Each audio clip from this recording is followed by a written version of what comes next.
a scientist. Suffice it that the blood of 1,000 men and women was spilled in these walls. Limbs twisted and broken. Eyes gouged from bloody sockets. Flesh burned black.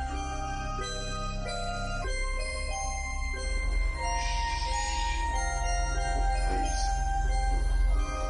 You await the dead. In death, there are no accidents, no coincidences, no mishaps, and no escapes. What you have to realize is that we're all just a mouse that a cat has by the tail.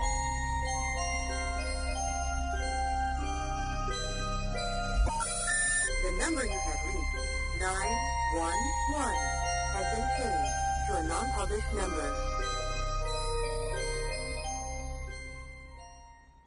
Jeff, are you with us? Yep. Okay, great. Awesome. Fantastic. I'm happy about this. Can you hear us okay? Yeah, Okay. you're fine. Good. All right. Well, okay. Go ahead, Scott. You wrote a book called Mothman Behind the Red Eyes. Right. Mm-hmm. And how long ago did you write this book? Well, actually, that's my second book. The first book was Mothman Facts Behind the Legend, Okay. and I co-authored that with Donnie Sargent Jr. That came out 4 years ago, and then the Mothman Behind the Red Eyes came out actually about 1 year ago. Okay. Last year in April. Now, you also run the MothmanLives.com website. Right. Yeah. The MothmanLives.com website was founded probably 6-7 years ago, and it's just turned into a colossal task trying to keep up with it. So we're in trying to get things updated from time to time, and I've got a new website guy that's going to be working with me and stuff, and then we just recently opened actually the Mothman Museum, the world's only Mothman Museum in downtown Point Pleasant. Okay. So it's a full-time occupation basically. Now, do you still play in a rock band? I still teach about 22, 23 guitar students a week, and we haven't actually played out for a while. Everybody's kind of split up right now, but we're wanting to get back in and maybe do some recording and stuff like that. But metal is not what it was 10, 15 years ago. Oh, do I know? So music in general, it's I had a chain of record stores at one time, and I ended up closing those because of the technology and iPods, and I think the same way with a lot of live music, it's not appreciated as much as it used to be. yeah, it's definitely a totally different world. I don't know, for the good or the bad. Right. What? Okay. Anyway, but I guess we just go ahead and get started with the interview. Now, Mothman is a big deal, and when I was a kid, and I read these books about a variety of monsters and whatnot, and you had the run of the mill Dracula, werewolves and Frankenstein or whatever. But then there was a small, very obscure little thing about something called the Mothman, and I was totally fascinated by it, the nature of the creature, I guess, or whatnot, and it it really excited me about what kind of a thing it was. Right. And so I guess up in that neck of the woods, I mean, it has to have caused a huge hype, basically. Yeah. The nature of it. Could you tell us a little bit about how you got started with this? I mean, was it on a similar vein, or Right. Well. Basically, I was about 5 years old when all this started. This was in 1966, 67. And my mother still lives in the same house, but it was about 4 doors down from one of the people actually two of the people that were in the car the first night that this thing was sighted. This happened in November of 66. And just to give you a brief synopsis, or whatever you want to call it, of what happened, and of course, most people are familiar with the movie and the documentaries, the TV shows, and all that kind of stuff. But in November of '66, you had about 6 miles north of Point Pleasant was the TNT area. What that was a at one time during the war effort was a manufacturing plant for TNT and bombs and stuff like that. But it was vacated in the after the war. But most of the structures still stand, and that was just kind of an area where a lot of the local teenagers would go up and drive around, drag race, party, and things like that. I was gonna say drink beer. They did that too. This was, and it's still a place where a lot of people go. It's a wildlife preserve, and people fish and hunt and things like that up there. But it's a massive area. But it was all government owned, and it still actually is government owned. But anyways, this first night, November 15th, 1966, these two married couples were up there just riding around, and came by the North Power Plant. This was like a 3-story gigantic factory building, which was vacant at that time also. And they spotted something that resembled a man but had wings. And there's all kinds of eyewitness descriptions from them, and then the following weeks there was a lot of sightings. But they saw this thing, 6-7 foot tall, grayish in color. But the thing that kept coming back in all the interviews and descriptions was the prominent red eyes, hypnotic. And I've done, my books are based on a lot of the interviews, exclusive witness interviews, and some of the archives and evidence, or whatever you want to call it, that I've kind of, dug up. But I grew up, like I said, 4 doors down from these people, and after that happened, you had probably over 100 people reporting the same type thing. Now, I think that's why most people are fascinated by that whole list of occurrences, because everybody described it the same. It wasn't just 1 or 2 people, and then that was it. Right. It was very consistent. Very. And one thing that kind of cinched it for me is whenever I was, working on the first book, Linda Scarberry was one of the people in the car that night.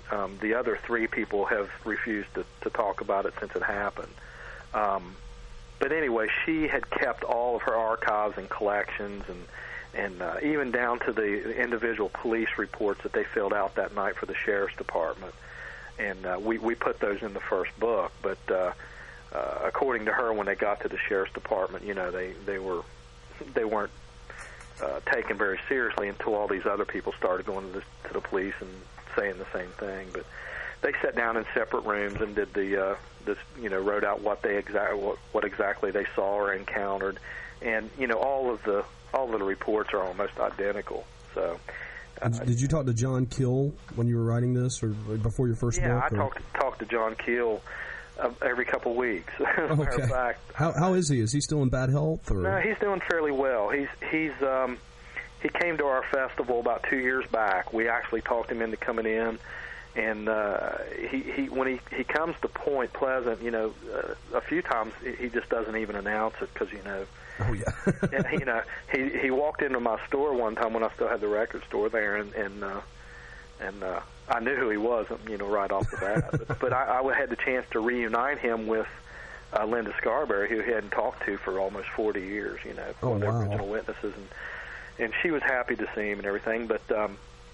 Yeah, as a matter of fact, on this newest book, he endorsed it. He was pretty excited that I was kind of, keep moving on with some of the investigative stuff. And as a matter of fact, I'm talking to him currently about bringing some of his stuff to the museum, some of his rare writings or whatever. As a matter of fact, we already have some of the stuff some of the correspondence he had sent back and forth to some of the original witnesses back in the 60s and stuff. So, oh, wow. Well, I know that he wrote the archived, right?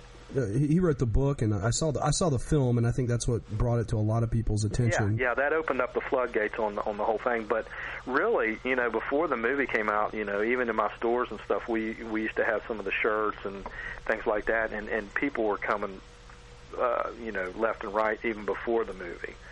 People like you that had read about it, when Keel's book came out back in 75. Yeah. But what people don't realize is, he compiled all that information in 66 and 67, and it took him that long to maybe get it all together and stuff. Are you familiar with Gray Barker's book? No, I'm not. Okay, well, Gray Barker was another author that from Clarksburg, West Virginia, and he wrote a book called The Silver Bridge. It's very rare, but it has a lot of the Mothman accounts. And John Keel and Gray Barker were kind of like working together on this project, and then something happened, and they split their ways. And we have a copy of that the Silver Bridge book coming to the museum this week. I found on eBay. Oh wow! Now he's passed away now. Pay for it. It's a very rare book. And Gray Barker has passed away too, right? Yeah, he died back in '85. Okay. We noticed there's a lot of people that were involved with the original Mothman thing, what they call it, the Mothman death list. Yeah, that's Lauren Coleman. Yeah. He came up with that. Thanks, Lauren. I don't really. I can see where he's coming from on that, but then also, it's been 40 years since the Mothman. Oh, totally. So in 40 years' time, if you were 30 years old back then, oh yeah, you're going to be in your 70s now. So, but it's about time, right? yeah. But there again, getting back to Keel, he's still totally convinced that there was something going on here at that time, now, and maybe even still today. I don't know. Have you ever seen anything that you would describe as the Mothman, or seen anything that you couldn't explain that made you think that it was possibly a connection to that creature? Not really, because, like I said, I was 5 or 6 years old when it happened. I was about 6 years old when the Silver Bridge collapsed. I do remember that. Mm-hmm. But I always, explain to everybody that I've talked to more than enough people who I just really don't think there's that many liars living in Point Pleasant. Yeah, that makes sense. There was too many people that saw this thing, whatever it was, and I'm not an expert on what this thing was. They had the theories that it was a Sandhill crane. Mm-hmm. Then the hoax theories, and things like that. Some kind of large owl, for example. Right. Now, the owl they actually shot an owl during that month of December '66, and I was in possession of that owl for a while. It's stuffed now. It's a giant white owl, but it's down the street at the River Museum. I let them use it because they had some other pictures that went with it. The lady whose father shot that owl came in the museum a few weeks ago, and I talked to her about that. But yeah, everybody was pretty much just shooting at anything at that time. They were up in TNT area with guns and miles of cars up there looking for this thing. And well, it's a scary thing. Reminds you a little bit of the Bladenborough vampire beast. Oh yeah, and they still don't know what that is. And that was bringing me to another question though. Is a lot of people have said, and I don't know how true this is. I've just I've heard the rumors that that before 9/11 a lot of these creatures were seen, and and there again, I'm not really versed on a lot of the sightings out of the Point Pleasant area, but I get emails just constantly sighting report. Even in the museum, we have a free sighting report that we give out to people. Wow. If they've seen something, or it runs the whole gamut from a physical vision of a winged man with red eyes to almost a spiritual paranormal type thing. I know John Keel seemed to think, or my reading of his book seemed to give me the impression that he thought it might be an extraterrestrial creature, right, rather than a cryptozoological one. And I don't know. Right. I mean, what's your theory on that? I'd probably have to agree with him on that. Because there again, you had the theories of the Sandhill crane. You had all this toxic waste up there in the TNT area. Uh-huh. People were thinking maybe a bird or an animal got into it. But there again, I always go back to the witness testimonials where they've told me, point blank, this was something that I've never seen. I've never been able to imagine what this thing was. It looked like a man, but it had wings. It ran awkwardly. Just things like that. And then on the other hand, I have talked to a few people who thought it was just an enormous giant bird. I mean, this thing flew over the local airport, and a couple guys saw it, and they thought it was a plane. They thought it was an airplane coming for landing. Yeah. And let me give the call-in numbers real quick. If you want to speak with Jeff tonight, you can give us a call here at 1-800-960-2289. That's 800-960-2289. Or 336-996-1596 for local callers. You can also find those numbers on the front page of our site, worldoftheunexplained.com. You can also jump into the chat on omnisoundradio1.net and jump in the chat room with us and talk to everybody. If you have a question, you can post it several ways. And give us a call. Once again, that number is 800-960-2289. And we're here with Jeff Wamsley. Is it Wamsley or Wamsley? It's Wamsley. Wamsley. See, I knew I'd do it. I get that all the time. Okay. Sorry about that. Sorry. Actually, my band's playing in West Virginia this Friday. Here's another shameless plug. Yeah, we're in Charleston. Oh, yeah? I don't know. The Music Factory, does that sound right? Yeah, what's the name of the band? Black Book Romance. Okay, that sounds familiar. What kind of stuff y'all do? It's power pop, rock, alternative. Power pop, rock. We're all a bunch of old guys too, though. So we've been in all kinds of music scenes from the early '90s and some late '80s, even some of us. So it's changed a lot. Have the hair. Oh yeah, I just cut mine off not too long ago. So yeah, I substitute teach actually over in Point Pleasant, and oh really? Kids I have the long ponytail, and they don't know what to make of that. I'm walking in, but. They're like, can you take your hair down and headbang? Can you do that? And I'm like, no. It'll throw my neck out.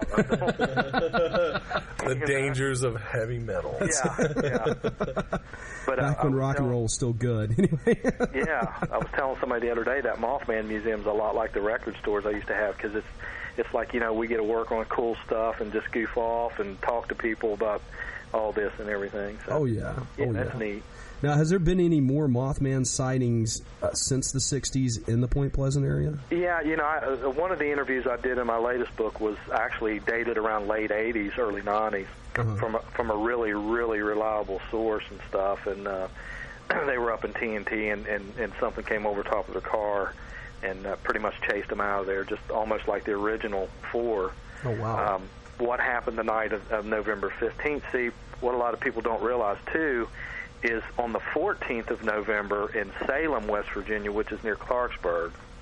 That's where, I don't know if you remember about Noel Partridge, the farmer, had the German Shepherd that disappeared. Something was out in his back field. And, I remember that. Okay. Yeah, well, he came to the festival this past year, too. Wow. He'll be back again this year. I tracked him down and went up and did an exclusive interview with him for the latest book, and he just had all kinds of weird stuff going on up there. But his dog disappeared. The next day, he learns about this dead dog they found by the road down here in Point the night of the sightings down here. So he thought maybe there was a connection, and because that's only about 2 hours drive, 2 hours away. But that really started there in Salem, and then came down this way to Point and lasted for about 13 months. But whatever this thing was, a lot of people thought it was nesting or roosting in the top of that North Power Plant, which was the big vacant building and stuff. You had all kinds of sightings after that, and about 13 months later, then the Silver Bridge collapsed, and you had it's just a whole gamut of stuff. Men in Black all over the place here in Point, and but yeah, there's, to answer the original question, there's people all the time, whether they're credible or not. I can't verify. Most of the people that I've interviewed, I've done some background research, and what kind of fascinates me is the people that still live here that were involved with that back then that refuse to talk about it. The sheriff at the time, he won't talk about it at all. So it kind of makes you wonder. Yeah, it does. Scott and I were talking about this a little bit earlier on today about the nature of that first particular sighting, and we really didn't come to any sort of point to it. But why do you think they first they spotted this creature around those munitions factories? I mean, but it really could have shown up anywhere, honestly. And it brings to mind all sorts of if it were a cryptozoological creature, which of course I guess we're not going that angle, but I mean, if that were the case, then that's its habitat. And if it's not that, then, you know, it came there for some other reason. I mean, right, yeah. So anyway, what do you think of that? Well, the TNT area, like I said, it's a gigantic area, and you had these giant buildings that were vacant, and it's on the outskirts of town. Most of the people that I've interviewed said this thing avoided light. You know, headlights on a car, would never get in front of the car, seemed to be scared a little bit of light, and there wasn't, you know, much light up there at that time. But I think it was just the rural setting, you know, the outskirts of town. Now, there were a few people that did spot it down, you know, in the town, in the city. As a matter of fact, Linda Scarberry, you know, this went on for you know, months afterwards. You know, so I think it was probably the fact that it was just kind of a large habitat up there in that area, and that there again, that's why that Sandhill crane comes into the theory, because it's like a bird sanctuary up there, you know, now. Yeah. So, but and then, you know, right after that same week afterwards, you know, there were people just, you know, calling in reports left and right. But you know, it was in that general 10-mile area radius or whatever that this was going on. But you know, who knows? I mean, I'm still trying to dig. Yeah, you know, it's understandable. You know, actually, whenever any kind of thing like this shows up, and honestly anywhere, you know, and it makes quite a stir, and it makes you wonder sometimes that maybe,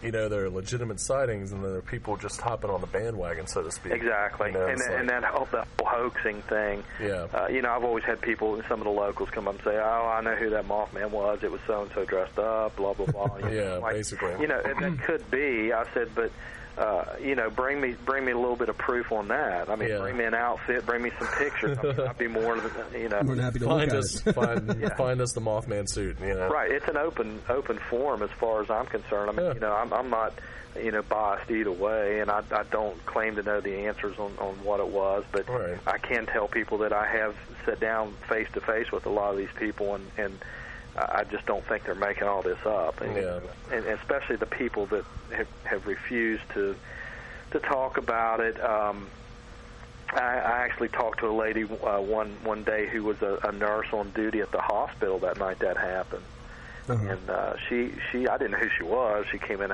talking to me and asked me if I believed, you know, what was going on. I said, well, you know, I think there was something up there. I don't know, you know. But she told me she was on duty in the emergency room when they brought both of the women in to be treated for shock. So that kind of verified it right there. She said they were just literally bouncing off the walls. You know, what they had saw had really, really spooked them pretty good, you know. And she said they treated them both for shock. Yeah, it makes sense. Now, what do you think of the movie?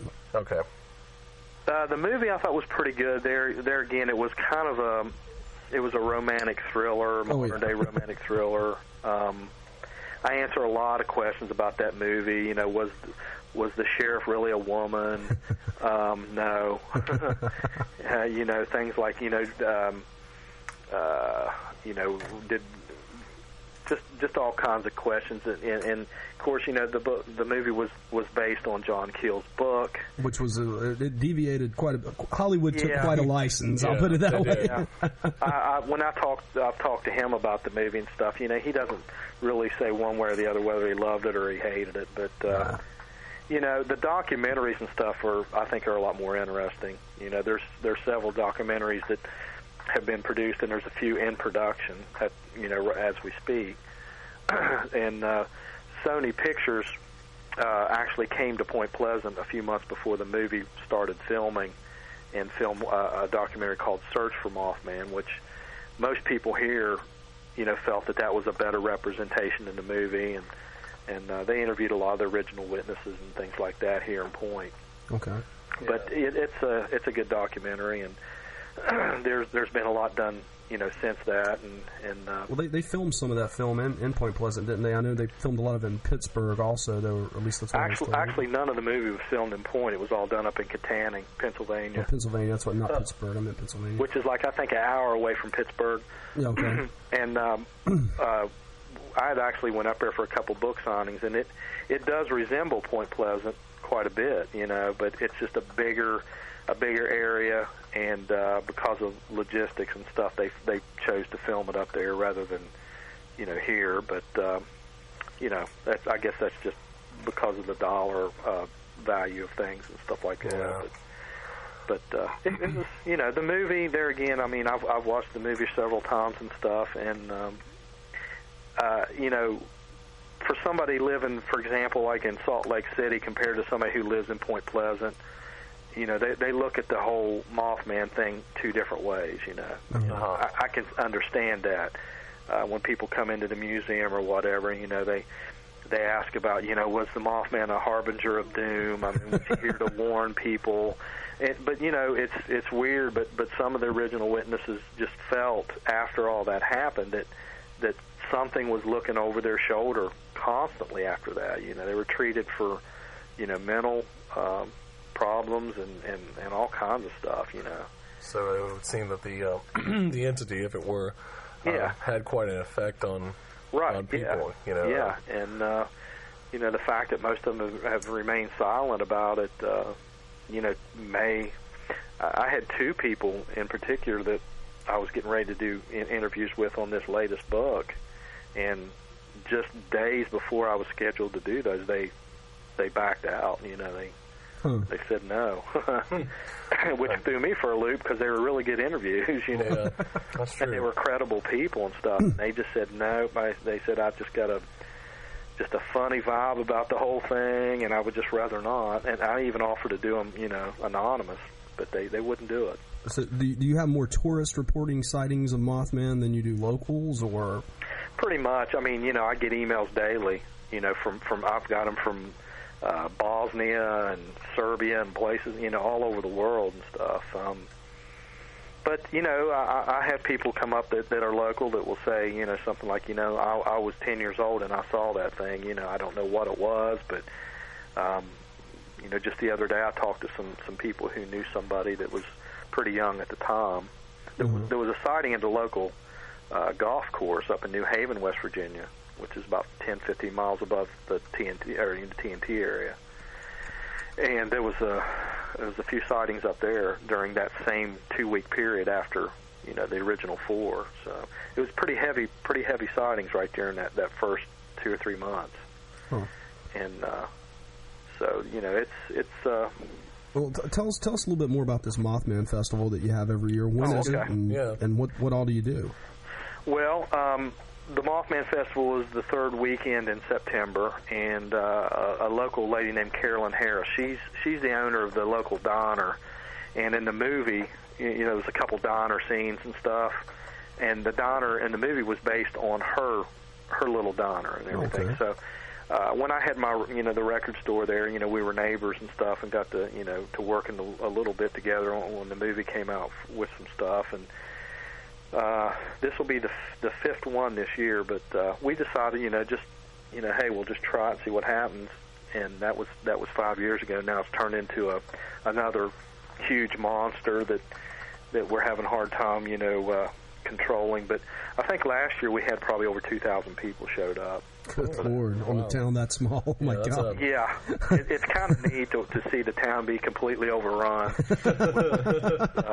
We have everybody from like guys like yourselves, that have the radio shows, Ghostly Talk. Oh yeah, they're on our network actually. Okay, yeah. They came last year. A lot of the original witnesses that we'll talk about, showed up.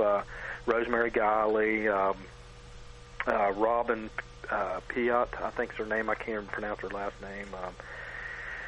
Just a lot of authors, some of the news reporters that covered the story back in '66. We have all kinds of vendors. We have people bringing, and you know, it kind of crosses over into some of that paranormal stuff too. Oh yeah. You know, we have the Mothman stuff, and then you have some of the people with books about ghosts, and you know, like Rosemary Guiley, she covers a lot of that. And then we have like an all-day guest speaker event down at the brand new River Amphitheater. It's right there on the river, and people can ask, you know, question and answer sessions. And we have the Mothman Museum open, and we actually show some of the documentaries at the State Theater, which is the great big theater on downtown there.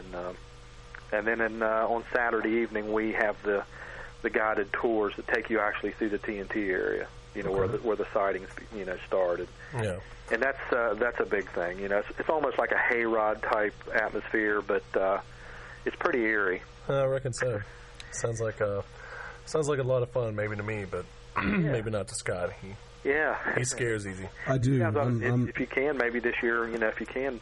We should come out. That'd be great. Yeah, it would be a lot of fun. All that information's on the MothmanLives.com website. You know. Right. Okay. If you want. Now you sell your book on that site also. Yeah. Now, who's the co-author of that? I know that you had a co-author. The co-author was Donnie Sargent Jr. Okay. And then the latest book. That's just yours. Yeah, the first book is actually getting hard to find because I'm actually having a hard time finding it myself. Oh, wow. You know, for distribution and stuff. So we may have to go into another pressing on that. But Amazon has the newest book and things like that. But should they buy it from your site, or would Amazon? Do you make more money if they buy it from your site? I guess I'm asking. Yeah, and plus I can personalize it if somebody wants me to sign it or personalize get an autograph or whatnot. Yeah, okay. So buy it from his site, mothmanlives.com. That's where you want it. That's right. If you want to talk tonight to Jeff Wamsley about the Mothman, here are the numbers. The first one's 1-800-960-2289, or if you feel like a little local caller is your way, then our local number is 336-996-1596. And if that doesn't strike your fancy, you go to the chat room, make up a name, and ask a question there.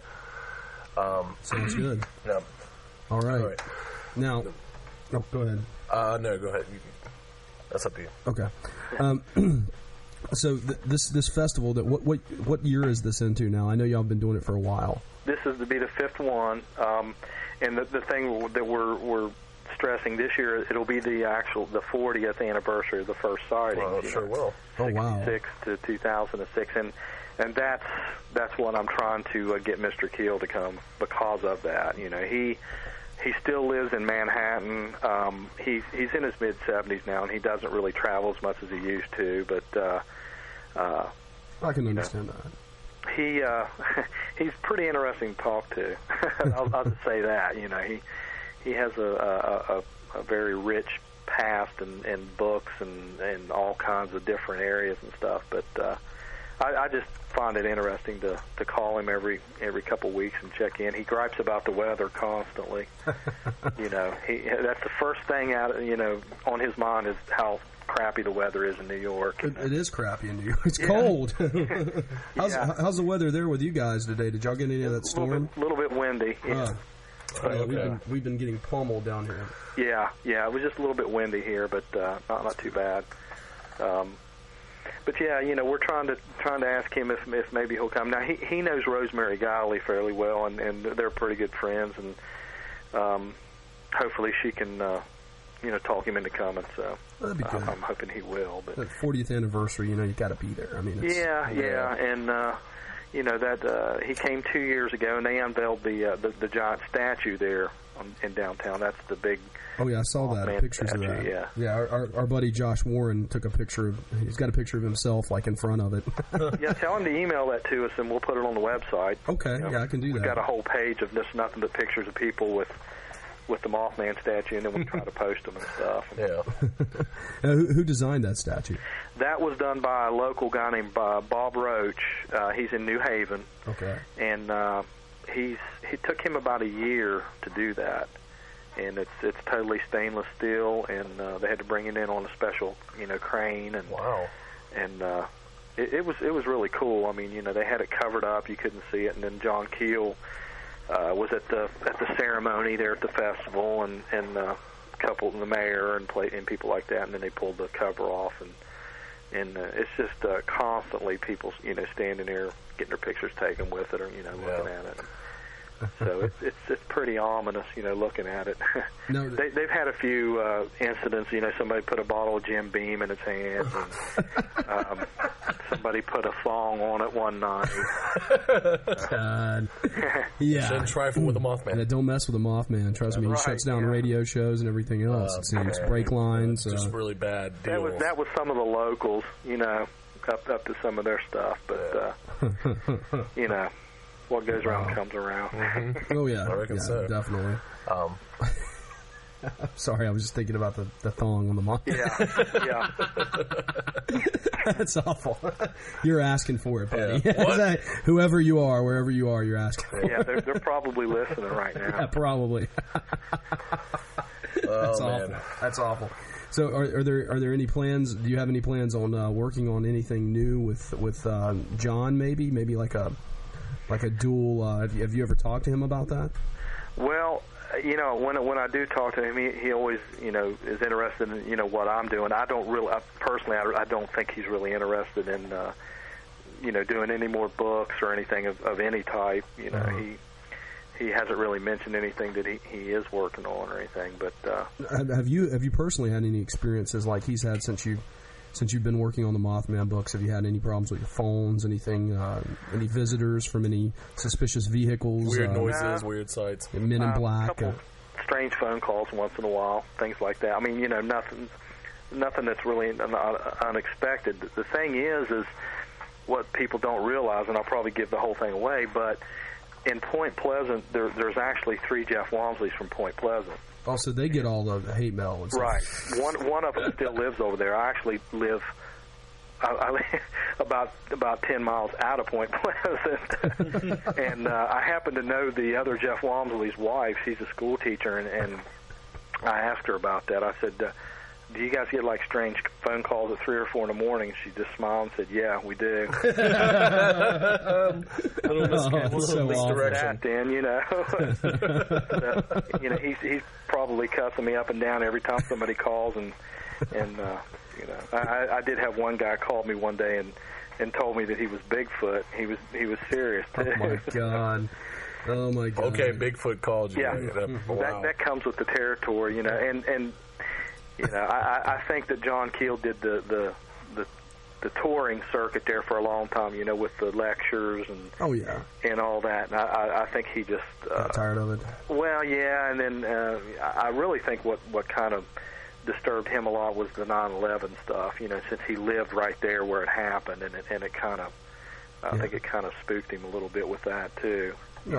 That's understandable. Yeah, and plus, he lives alone, and you'd have to have a kind of a feeling of helplessness, being not able to get around a lot and everything. Yeah, but, he still has a pretty quirky sense of humor, though. Oh, that's good. That's good. Let me give that number again. That's 800-960-2289. That's 1-800-960-2289. We're sorry that we started late tonight, guys, but hope you'll forgive us.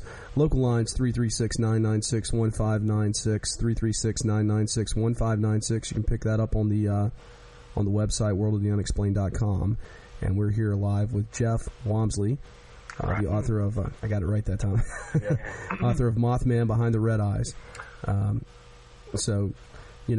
wow, that's I was just reading the chat room. Someone said that they found someone that thinks they're an alien. All right, so, fantastic. So maybe we should get them together with your Bigfoot guy. They could have a party, drink some drinks or something, wear funny hats. Yeah, put on thongs. Drink Jim Beam. All right, well, I don't know if it's a good time to jump into this sort of discussion, but, it's something I've been thinking about for a while. And basically, the Mothman made it big on our national stage, I guess, in '66. And, it seems like a creature of that magnitude, and that sort of striking appearance and the kind of effect that it would have on people who see it. I don't know. I guess what I was trying to get at is look for more historical references to a thing like the Mothman or something Mothman shaped. Yeah. I'm looking at this thing right now on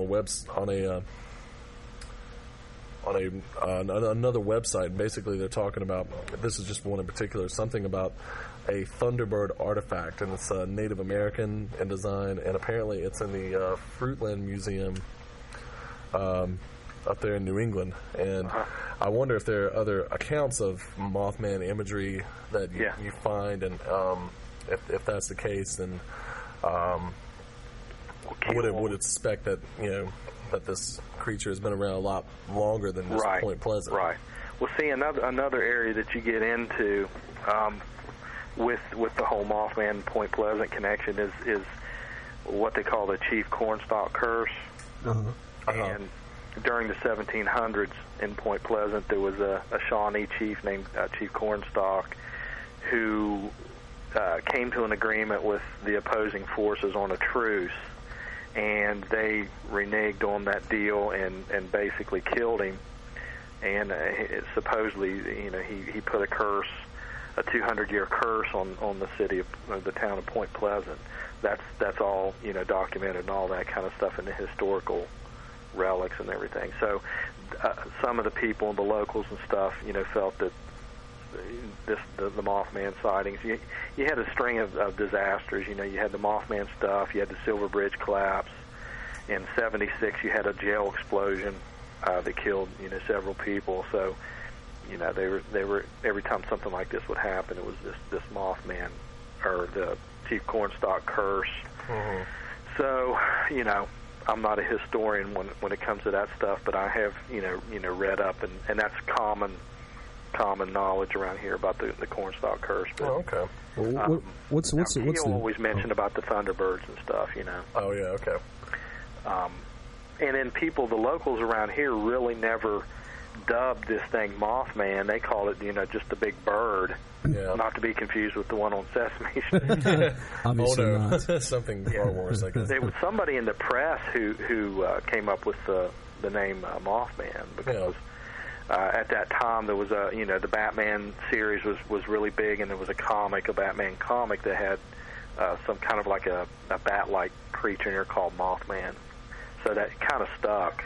I don't know who exactly it was that came up with the name, but that's what people like you guys would know about Mothman. But if you come here to Point Pleasant, some of the people that lived back at that time just called it the Big Bird, and so there's but most people know about Mothman and stuff. So.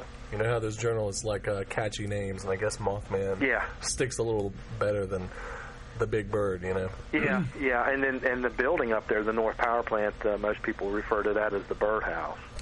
Because of that. Oh, okay. Yeah, and the pictures of that are it's a very eerie looking building. Catwalks inside.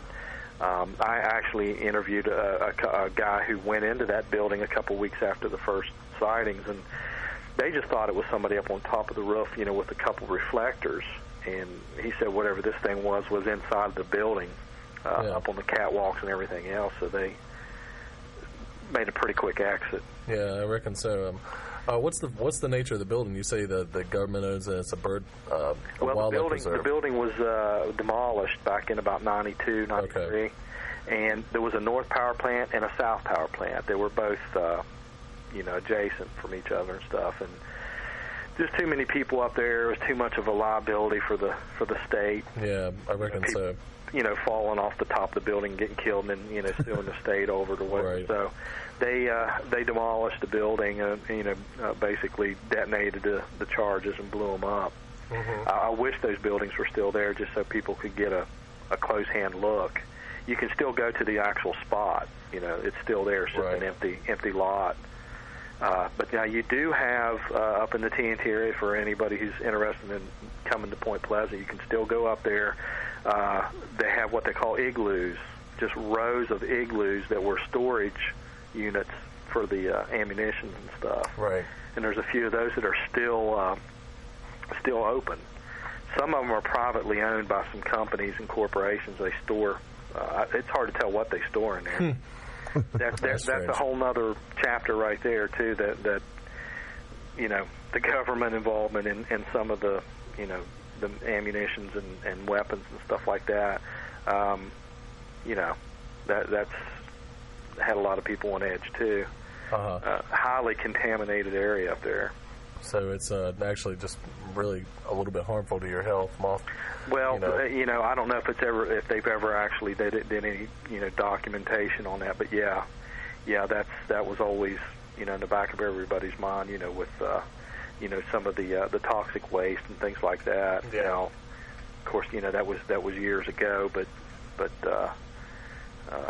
I've heard some strange stories on some of the fish there's all kinds of ponds up there and stuff, but like three-eyed fish and stuff like that. Exactly. You're right. Yeah, seriously. The Dead Milkman song comes to mind. Yeah.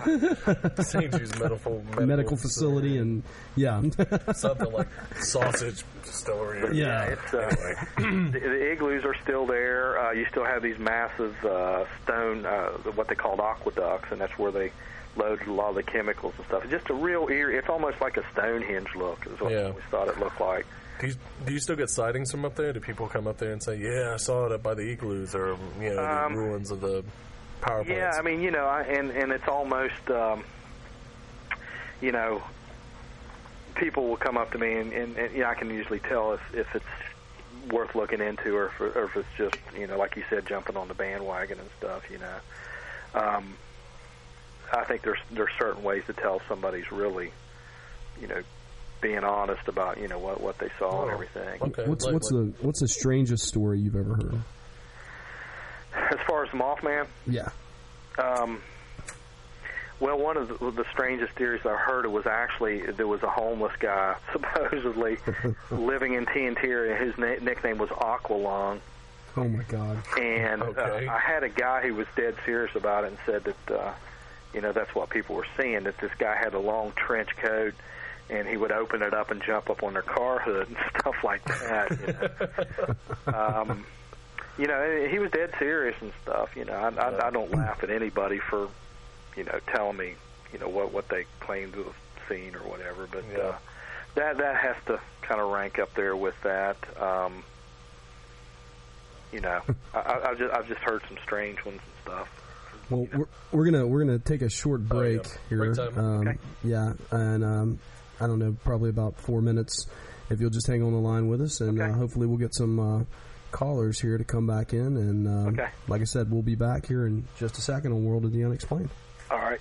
You're listening to the OmniSound Radio 1 Network. www.omnisoundradio1.net.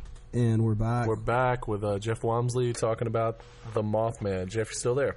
Yep, I'm here. Okay, let me give that number real quick. It's 800-960-2289. That's 800-960-2289 or local 336-996-1596. Give us a call. Let us know. He won't bite, I promise. He'll answer all your questions for you if you have any. About the festival or the book and, anything else you might be interested in. Now, this is something I was just talking about to Scott a second ago. With the sightings of the Mothman, with his appearance, I guess, into the media and the popular culture, it also seems like we also get another introduction of another sort of figure, and that is the Man in Black, the MIB. Right. I guess, could you tell us a little bit about, their appearance and their, I guess, activities in Point Pleasant and the surrounding areas? Right, and that was a big focal point in John Keel's book, the Men in Black. When you mentioned the media, the way the Mothman story made it to the press was through a local news reporter in Point Pleasant by the name of Mary Hire. Okay. And she was kind of like the town reporter. Kept up with everything that was going on locally. She was actually out of Athens, Ohio, for the Athens Messenger, but they had an office here in Point Pleasant, and she pretty much was the person responsible for breaking the Mothman story, and then, of course, the national press picked up on it. But she had an office downtown, and soon after she began reporting these stories of this giant winged red-eyed creature. Then that's when the visits from these Men in Black came to her personally, and to a lot of these witnesses. And I've documented several different accounts of that. Now, the question is who were they? Yeah. They didn't know if they were government people or if they were from another realm or whatever. But they did give her a pretty good scare. And I've talked to several people who knew her. She died only 4 years after all the Mothman sightings. At a fairly, I think she was in her early 50s. Wow. How did she pass away? Was it mysterious? Heart failure. She was a little overweight, I think, and that, of course, there again. But she was definitely concerned about these guys that were coming to her office. She claimed that they would come in and ask her what right she had to print these stories, who she was trying to convince of, what was going on, that she really didn't need to waste her time and reporting this stuff. And, it's also documented that they would sit in front of her house.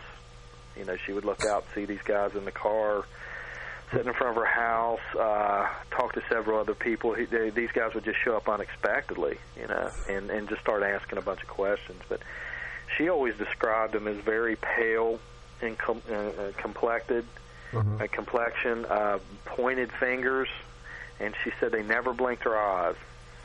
And that was straight from Mary Hires.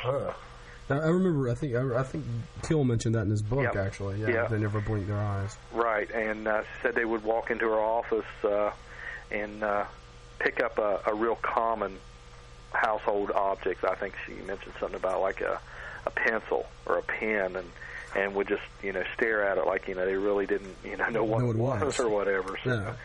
But she was pretty paranoid about that whole deal, and Linda Scarberry mentioned that. That one of them had came around, was asking her father some questions and things, and just all kinds of things like that, and nobody could, like I said, really verify who they were or what they were here for. But that was a big area that he was interested in and stuff. So, but I did talk to some older people who mentioned that these guys would show up in the middle of July with a black turtleneck sweater and a blazer on. This one lady said I wouldn't even answer the door. Yeah. And said that she lived out in the country, and these guys came to her house. And, right. Of course, she told me she thought they were Jehovah's Witnesses. Or Jesuits. She said these guys did not leave in a car. She said walked over the hill. Never left in a car or anything. That is really strange. So I mean, and that brings up another point too. That this was a hotbed for UFO activity back at that time too. There was all kinds of strange lights and reported UFOs. So you have the UFO sightings, you have the Men in Black, you have this Mothman stuff going on, and then it all kind of climaxed there with the Silver Bridge collapse and stuff. So after the Silver Bridge fell, it kind of died off a little bit. And I don't know if everybody's attention was more on what was going downtown with the bridge rather than up in the TNT area. Yeah. Well, how many people died in that incident? 46. 46 people died. 2 people were never found. Yeah. And that. We got a caller. We got a caller. Hang on just a second. Okay. Hi, caller. What's your name? Where are you calling from? Caller? Maybe not. Well, they're on the line with us. Huh. Caller, call it. Okay. Well, it might be the Mothman. Oh, man. Mothman. Mothman. John Keel to call and have a big debate. Oh, Lord. Hey, that'd be great. I would. Yeah. Wow. Fantastic. I don't know if I want to go up against him, though. Yeah. Well, we're going to turn that off then, and if they want... Here it is again. Hello, caller. Where are you calling from? Hello. What is going on? I don't know, man. Moths don't have mouths. Right. Yeah. So it might have something to do with it. We need to click and warble at it. Maybe that. Hello, caller. Are you there? Huh. Okay. Well, we'll let that try again. That's really weird, man. That has never happened before on this show. No. That has never happened before. I mean, Wow. Okay. I don't think it's anybody I know. Yeah. I'm gonna look at this. I'm gonna let Trent take over here. I'm gonna look at this equipment here and see if I can fix it. Go ahead, Trent. You can take over. Thank you. But yeah, as far as the Silver Bridge goes, that was a pretty a massive tragedy. No, of course. And Point Pleasant's never really been the same after that because it was a direct artery over to Route 35, in Ohio and stuff, and it really messed things up. But okay, we got that caller again. I'm gonna see if I can rig it up somehow. All right. Okay, well, at least we got a dial tone this time. Yeah, well, we know it's working now. Huh. Anyway, so that Silver Bridge has been reconstructed, I'm assuming? Or yeah, the Silver Memorial Bridge was built and opened about 2 years later. Oh, okay. And what was inevitably the cause for... we're going to try this one more time. Well... Caller, where are you calling from? What's your name? This is unbelievable. They really want to call in, though. I mean, obviously, they've tried a couple of times. Chew me out. Maybe not. So might be Lauren Coleman. That's true. That would be great. He's our guest next week, actually. Oh, is he? Oh, certainly. Look at him. I said hello. Oh, absolutely. I think I've figured out a problem here. Okay. Hang on. To you listeners out there, Scott is actually underneath our studio and messing with equipment right now. So if we should suddenly go off the air, it's just simply because any number of things, really. So what was inevitably the nature of the Silver Bridge collapsing? What did they The technical reason that the bridge collapsed was a failed eye bolt. That was a suspension bridge, and ironically enough, it was eye bolt number 13 broke. That's really strange. And they traced that back to a piece of rust in the eye bolt that was probably about 1/8 of an inch thick. Unbelievable. The Army Corps of Engineers came in and reconstructed all the pieces of the bridge in a local field and laid all the parts out and then went and investigated. But it was built in 1927, I think, the bridge, and so it was, it was not a new bridge, but it just went like a stack of dominoes, basically. Wow. That's well, I guess that. So it wasn't any kind of supernatural or bizarre occurrence. Well, it was just you had a few people who thought they saw these men in black out there climbing around on the bridge, and a few people who said they saw a large, bird-like shadow back and forth and stuff. But the fact that all the sightings and stuff kind of ceased after that made a lot of people think that there was a connection somehow. Yeah. We're going to try this calling thing again. Well, did they hang up? I guess so. Huh. Everything's fine. Yeah, everything is perfectly normal. Everything is totally... Man, you have to... Well, either it's somebody self-generating some weirdness or...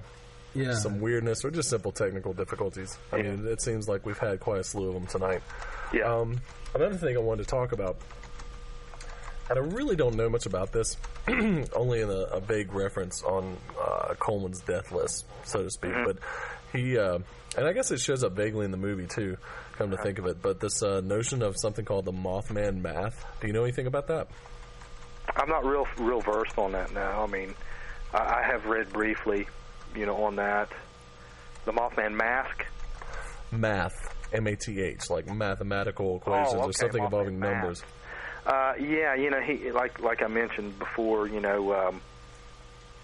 I've never really looked into the math end of it or the number game or things like that. I know that he's talked about the name game before, and Keel was into that some too. But as far as the numbers and what they represent and all that, I'm not real versed on that. Yeah, what they represent. It was just something I happened to see. Yeah. Well, he's mentioned in a few interviews about the 13th eye bolt, and the bridge fell 13 months to the day of the first sighting. The first sighting was, November 15th, 1966, and the bridge fell on December 15th, 1967. Huh. That was, 13 months to the day. So there again is an unlucky number of 13, And the 13th eye bolt and stuff like that. It could... It could be a coincidence. Yeah. You'd have to probably ask him, right, to explain a little bit further. But what do you think the Mothman is? And do you think it's one creature, or do you think it is one of a species of creatures? That's a good question. From what I've gathered and stuff, it's, to me, it sounds like maybe it was just one type of a creature that was roaming up in TNT area at that time. But it's a tough one because it could be, like these sightings of thunderbirds and down in Texas and places like that. And that was like in the mid '70s.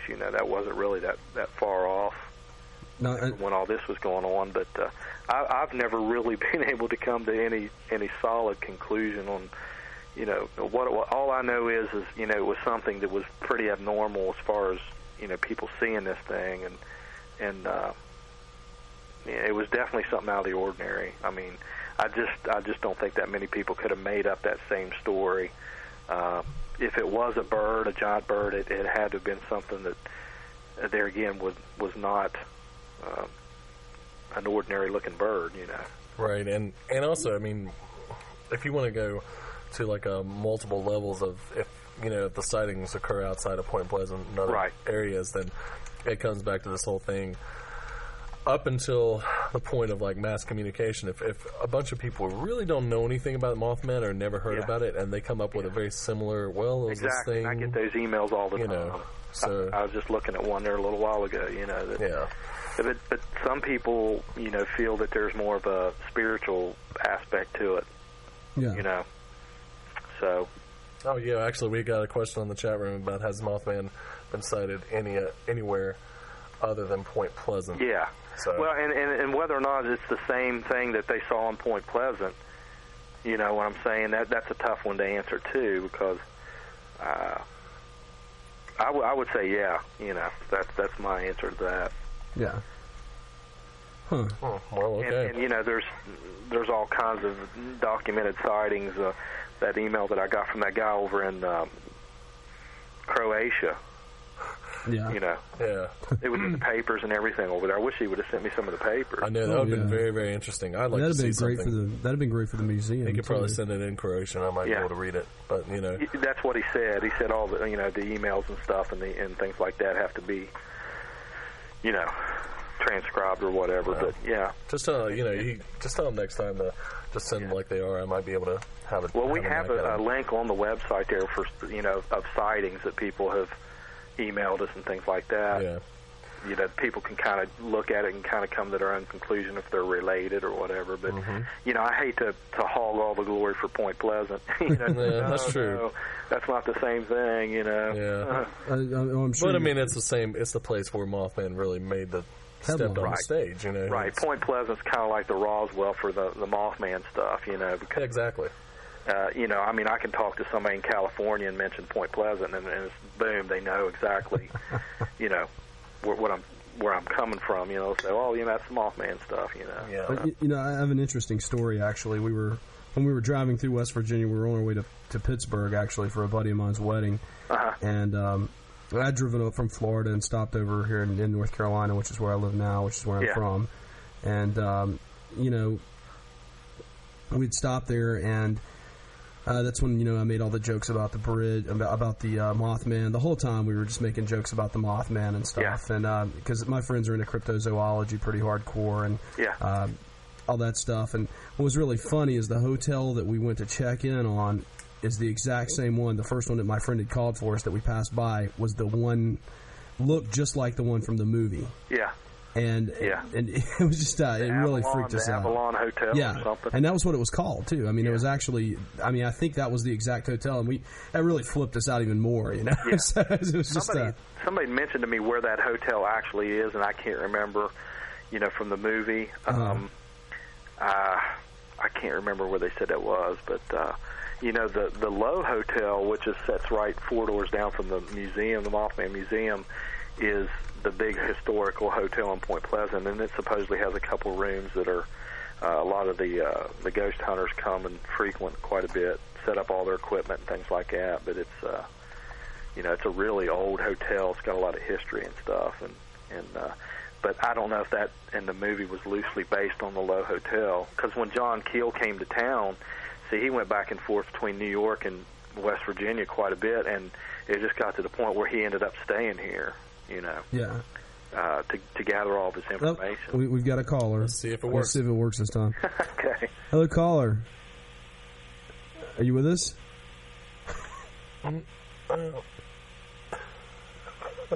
Caller? Okay. Mothman, is that you? Anyway, all right. Wait, clicks and whistles, Scott. Yeah, clicks and that's movie stuff. Okay, I don't know what's going on. Try again, guys. Everything's hooked up right, and everything seems to be working. I don't know. Just blame weird. That's what it is. Okay. Yeah. It could be. Like I said, I was supposed to do an interview with the same format you guys are doing and everything, and the guy called me up panicking on the phone. He said, I don't know what's going on, It's never done this before. This is the first time it's ever happened, and he was actually a pastor out in Kansas City who does this, a radio show and stuff, and I don't know what happened there, That's really odd, because I know that, But, I can't think of any other weird things. I mean, okay, wait a minute. It was somebody from the chat room that said, I can hear you, but you can't hear me. Uh-oh. Okay, well, good. Then it wasn't the Mothman. Okay. Well, that's not good. This is... I guess we're going to have to break out the old screwdrivers and socket wrenches after the... I don't know. I think we're going to change the number, too, for our little game show after the interview's over. I don't know. I don't know what to do here. I don't know if we... We'll just keep the 800 number, I guess. I'll switch it to the other line. I guess we'll have to. Yeah, just try to call the 800 number. Yeah, try to call the number again. Which is 1-800-960-2289. And don't Let's worry see about if you can get in this time. Yeah, just try to call that one. See if you can get in this time. If you're hearing us now, we're on a delay anyway, but hopefully here in the next couple of minutes they'll try to bump back in. That is really odd. I've never had this happen before. So we actually have the telephones that were used in the movie with Richard Gere in the museum. We got a lot of the movie props, and the phone that he's on in the hotel where he picks the phone up and throws it, because the voices and stuff. Yeah, we have parts of the bridge that were used in the movie, and police uniforms, all kinds of stuff. Those were all donated by an individual in Katanning. Who collected all that stuff. Now, that's the one thing that when I found out that wasn't that that the movie was lying to me about it, I was just really upset. I really was. Okay, I just got a note from my producer that the low bands. This is a 15-minute plus delay. Wow. Okay. Wow, that's weird. That's going to work out well. It just piles right up. Yeah, it just keeps getting better and better. But the thing that made me so sick about the movie, because I thought it was such a cool scene, was that scene in the hotel where he's like, he gets the book out and he tells him what it is on the page, and that is the scariest, creepiest thing in the world. Yeah. And to find out that didn't happen, or it wasn't mentioned in the book anyway, just really right. Yeah. I was like, oh. John Keel told me the whole how that all got. There was a guy named Richard Hatem. I don't know if you've heard of him or not. He's a screenwriter, screenplay writer, and all that. I'm not. Okay, well, he supposedly suffers from insomnia real bad, and he lived in L.A. and was out walking around one night and seen the book in an all-night bookstore or whatever. Okay. He picked the book up and then got permission to do the movie screenplay and all that kind of stuff. So they took Keel's book, and I'm sure that they, added a few things here and there and took out a few things and stuff. But most people here in Point, when they thought they're going to do a movie, this creature's they're going to show it, and that didn't happen. It was kind of your imaginations left to figure out what this thing was and stuff. So it's kind of more of a mind game type deal. Oh yeah. That's pretty good too, because the mind can concoct some pretty seriously crazy stuff. Right. And I always tell people, that the real story is just a lot more interesting than the movie. Oh yeah, definitely. These people, physically encountered, something up there. So just to sit down with these people and talk to them, I mean, You can clear this up for me because I don't remember. It's been so many years since I've read the book. Mm-hmm. I do remember the parts in the movie though where the people were exposed and they had the red eyes and the right. Skin exposure. Is that a reported? Actually, there was a lady who saw this thing up there by the golf course. Her eyes were irritated, and I asked Linda Scarberry about that. I had completely forgot about that too, and she said her eyes were irritated after seeing this thing, but it wasn't like in the movie where the guy's really, really skin's red and everything like that. Yeah.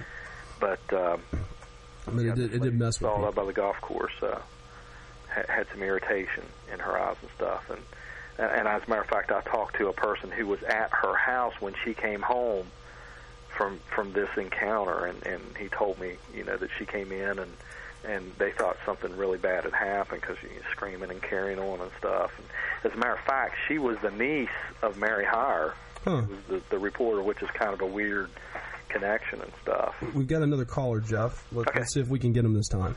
Okay. Caller, can you hear us? Can you hear me? Oh, wow. Oh, my gosh. Fantastic. You can hear me? Yes. Can you hear? You can hear me? Yes. Yes. Can everyone hear? Jeff, can you hear? I can hear him, yeah. It's John calling from New York. How are you? Thank God. Saving grace. Thank you, John. It wasn't the How Mothman. are you? How are you, John? Maybe it's a guy. Maybe I was covering the phones. I don't know. Maybe I have a little telepathic. So no one else could call in. Well, we're glad you did. Okay, I have a question. Sure. Do you see any resemblance between the Mothman and the Flatwoods monster? That's a good question. Not really, because you mean connection in the sightings or resemblance or whatever? Either way? Well, the resemblance too in the sightings. Yeah. Well, that was in '52, I think, in Braxton County, and there's a really good book out about that, and I've kind of looked into that and everything. That was kind of more of a mechanical type sighting and everything, but I never really had any connection as far as what I could see, but that was a few years away from the Mothman stuff, but that was not too far from Point Pleasant. I think maybe about 3 hours from there, but that's a good question. I've never really thought that there was any type of a connection with that. Well, did I get it for you, John? Oh. All right, thanks for calling. More question, yeah. Okay. The Mothman, is this a big creature or a tiny creature? I'm not too familiar with Mothman. About 6 or 7 feet tall is what most people described it as. About 7 foot tall, and resembled a man, but wings and the prominent red eyes. There again we mentioned about the Sandhill crane theory. They brought in a professor from West Virginia University to tell everybody that it was just a giant sandhill crane that was migrating to the south. But most of the people that I interviewed, they really were offended by that whole deal with the sandhill crane theory. But yeah, about 6-7 feet tall, wingspan 10 to 12 feet. That's what most people describe. You think someone could have made this Mothman? It could have been a machine, mechanical or something, and it's brought out once in a while, or just a machine someone made up. Most people that I talked to thought it was more of a bird, animal, man type thing. It wasn't really mechanical, but that has been brought up before. It could have been a government type thing. You had all the post-war type activities going on up there. Weaponry and ammunitions and things like that. And then what a lot of people don't realize, too, is right here on the Ohio River during that time, you had the Air Force running maneuvers along the Ohio River because of the terrain was so much like Vietnam. They just neglected to tell the people that lived here that they were going to be doing that. So, but that's a fact that they were down here. With I don't know if they were using stealth technology at that time or what, but it that may have tied into some of the UFO stuff. So, they were running maneuvers here at that time. Well, we appreciate you calling in, John. Thank you. Thanks, John. Yes, thank you. Good talking to you. All right, good talking to you too. All right. Wow. At least the phones work again. I thought maybe that might have been John Keel there for a minute. He said John from New York. Yeah. It's like, oh my God.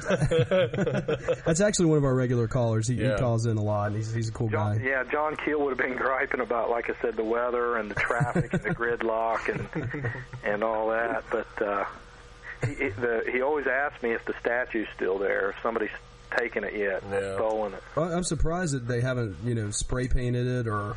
No, the thing is that statue sits directly across from the police. Yeah, that's probably a good tactical place to put it, Yeah. And so I think they keep a pretty good eye on it. But it's 24/7. There's people there. Just looking it over and things like that. But for people that want to see that, that's actually on your website. That's mothmanlives.com. You can actually see a picture of the Mothman from a lot of photos, actually, from a couple of the past years that you guys have done the Mothman Festival. There's a lot of information on there. If anybody wants to learn about the TNT area, it's got pictures, and they can get these eyewitness reports. Just all kinds of different things and stuff.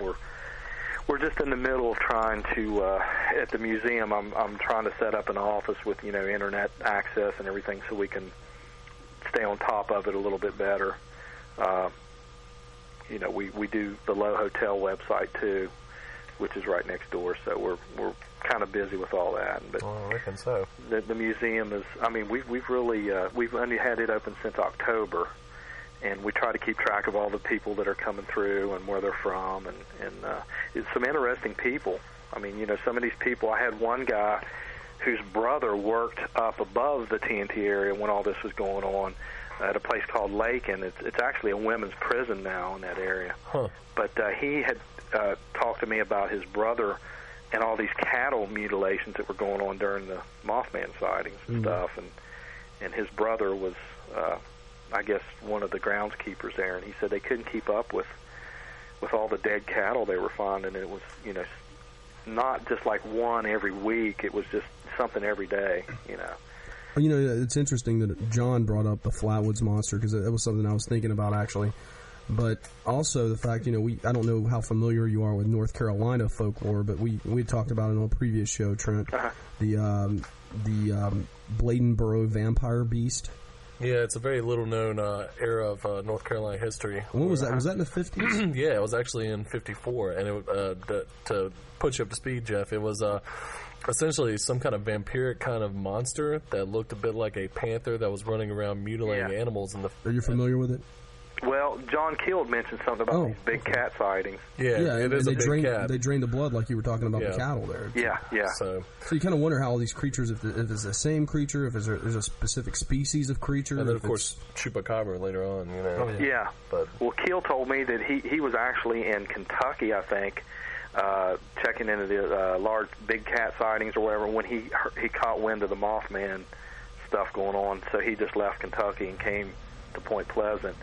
And he actually stayed with Linda Scarberry and her family on 30th Street, which was, like I said, where I live. Now, I don't remember a lot of that, but, my mother had mentioned that, they would see this man driving this old beat-up rental car with a long trench coat, always carrying papers. And she said that, they'd see him walking up and down the street all the time, and they couldn't figure out what was going on. So I asked John Keel about that. I told him, I said, we lived on 30th Street. My parents used to see you going up and down the street all the time. What was up, And he said he was trying to avoid all the reporters. Whenever they would come to the house, he would head out and go down the street because he couldn't get any work done. He said people were just, just bugging him left and right. So, but he remembered that. I thought it was pretty cool, God almighty. Yeah, when is that festival again? I had somebody in the chat room was wanting to know. They said they were going to be there. Let's see, that is September, I think it's 17th and 18th. Oh, great. It's going to be cold. Nice and cold. Nice and cold. 16th and 17th. Oh, 16th and 17th this year, September 16th and 17th, for those of you who want to know. I'm going to give the 800 number one more time. We've got about 6 minutes, and we're going to wrap it up with Jeff. That number is 800-960-2289. We hope you can get in. 800-960-2289 or 336-996-1596. And you can check that on the website, too, worldoftheunexplained.com, which also has a link to mothmanlives.com. Yeah, we need to... Do we have yours on Mothman Lives yet? I'm not sure. Okay, we'll put that on there for you. We're also archiving the show, so I'll also have the archive up probably in the next day or two. Okay. And I can even send you a hard copy if you'd like. Yeah, that'd be cool. So, I'll get that. I'll email you later and get all that info. But one thing that we do have at the museum, too, is a visual media room where people can go in and watch the documentaries, and we've got all kinds of Mothman documentaries and things, and I've got some actual footage that I'm getting ready to transfer over to DVD that my dad shot right after the bridge collapsed. Oh, wow. Oh, that sounds... You should sell that. you could. The collar 8mm footage, and my dad was the type that every Christmas, he'd film the family and all this and that, but he did really archive a lot of that stuff, and it's really interesting to watch it. It just gives you a sense of what it was like. Right, probably hours I think after it happened, he went down stood on top of the flood wall and took pictures and stuff. So that's never really been seen by the public, and I always make it really clear to people that we're not trying to embellish a tragedy like that or anything. But people want to know, and Carolyn, the lady that does the festival with me, lost her husband and son on that bridge, when it fell. Oh, man. So it cuts real close to home, for a lot of people. Well, how much? What's the admission fee to your museum? It's $3 for adults and $1 for kids under 10. Wow, cool. That's keeping it cheap too. And there's all kinds of interesting. We're going to expand the hours after Memorial Day. So. Well, I know it's got to cost some money to run that place.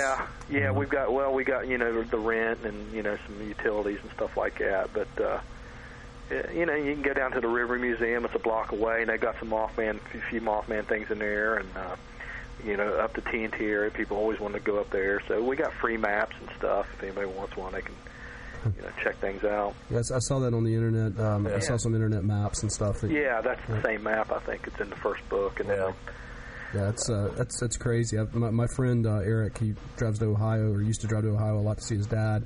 From here, he's moved from North Carolina since to D.C., but when he'd drive up, he'd always pass through Point Pleasant. He's like, every time I pass through Point Pleasant, man, it's always stormy. It's like, he's like, every time. It's like clockwork, man. So, he always calls me when he's there. He's like, I'm in Point Pleasant. But, let's wrap this up. Any final words? You got about 3 minutes to... Well... Yeah, the main thing is and I've kind of repeat what some of the witnesses have said. Most people in Point Pleasant, believe something happened there. You got a few people that don't, but these people were not all crazy kooks or anything. And I always try to fend for their side of their story and everything. I know a lot of these people. I've known a lot of them all my lives and all their lives, but. I just don't think that they were making all this stuff up. There's too many of the same descriptions and the same feeling about what was going on. So, and I tell that to the TV crews that come to town or people like you. If you can kind of look at it, from what would you do if you run across something like that? Oh, yeah. So. But if you could just get a chance to sit down with some of these people and talk to them, I think it would kind of convince you that something definitely was going on or still is going on. You never know. Yeah. Well, just the only time will tell, and got to keep your... You'll never know who you'll run into at that festival. Let's just put it that way. We're gonna try to be there this year. Yeah. Maybe we can really broadcast from there. That would be a lot of fun. Yeah, that'd be cool. Yeah. All right, well Jeff, we appreciate you being on the show. Sorry so much for all the for the technical difficulties and everything. Oh man, the technical difficulties were terrible. It's really bizarre. If I do another one with someone else and it starts happening, I'll know that something's up. Yeah. But thanks for coming on the show, and hopefully we'll talk to you real soon. Okay. Okay, appreciate it. All right, take care, Jeff. Bye. Thanks. Bye. All right, well, that was Jeff Wamsley. Huh. That's some interesting stuff. Yeah, it is. I mean, it's really cool. It's like I said, Mothman is one of those. I mean, it gets media attention, but in a way, it also sort of gets, I don't know, not the same kind of coverage as, I don't know, Bigfoot or UFOs. You know what I'm saying? Oh, yeah. And I think it really deserves more than it gets. That's just my personal opinion. Well, we're going to take a short break, guys, and we'll be back after this. Okay. You're listening to Omni Sound. Omni Sound Radio. Presented in Omni Sound streaming media. Omni Sound. Man, this thing f***ing smokes. Omni Sound Radio. And we're back after talking about Mothman. Y'all know what time it is, right? It's the crack house time. It's the Wotu Crack House $2 pyramid time. So we need a caller. We need a crack house junkie to call in because we're going to give some stuff away tonight. What's in the crack house, Trent? Well, Scott, I'm not going to do that. I'm not going to be Johnny Tier Bob. Oh, I'm sorry. You know, like Johnny. I was going to play the crack house theme, but we just don't have time tonight. Okay, fair enough. The stuff that's in there, I believe, is a keychain, archived CD of better than CD quality of your choice, and Joshua P. Warren's book. Yeah, How to Hunt Ghosts. That's still right. in there because no one can win it. It's got the prize. Y'all suck. Y'all can't win. Still got the prize. Y'all need to call in. The subject tonight is about Bigfoot. Lauren Coleman's next week, so cryptozoology, Bigfoot, Sasquatch, the Yeti, hairy anthropomorphic apes, basically. If you don't know how to play, you get 30 seconds. Tonight I've only got 4 questions, so it should be a lot easier. 800-960-2289, 800-960-2289, or 336-996-1596. We need a caller to play the game.